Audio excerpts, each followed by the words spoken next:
Bonjour, je m'appelle Kevin Granger, j'ai 36 ans et je suis conseiller en relations publiques indépendant spécialisé en média coaching et en média training.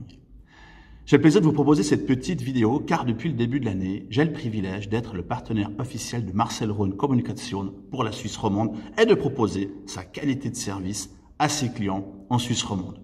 Je suis également à côté de ça membre du groupe Osmose, qui est un groupe d'entrepreneurs prestataires de services qui peut accompagner et appuyer l'ensemble de vos projets en matière de communication. Ensemble, rapidement, on va voir 3 choses importantes pour réussir vos visioconférences et vos webinaires. Vous le savez peut-être, votre communication face caméra, elle se décline, si vous me permettez l'expression, en 3 niveaux. La communication non verbale, la communication paraverbale et la communication verbale.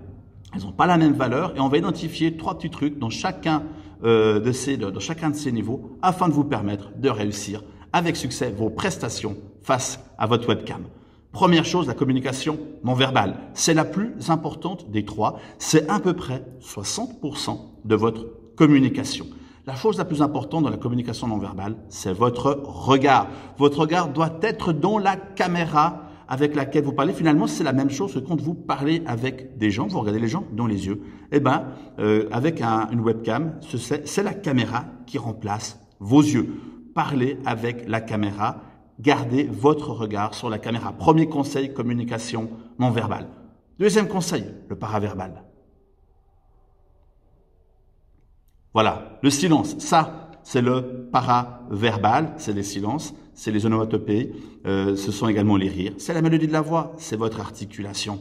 Le silence, c'est précieux, surtout quand on parle devant une webcam, surtout quand on parle en visioconférence pour reprendre l'intérêt, recapter l'intérêt des gens. N'hésitez pas à utiliser les silences. N'hésitez pas non plus à jouer de la mélodie de votre voix afin de rendre vos prestations intéressantes, passionnantes et intensives à suivre. Puis enfin, dernier conseil, c'est le verbal. Et le verbal, c'est une toute petite partie. On l'a vu, le non-verbal, 60%. Le paraverbal, c'est à peu près 35% de votre communication. Vu que vous êtes fort en maths, vous avez fait le décompte, il reste à peine 5% d'espace pour le verbal. Le verbal, c'est ce que vous allez dire, c'est le message que vous allez communiquer. Il vous faut un message, il vous faut un bon message, un message que les gens peuvent comprendre.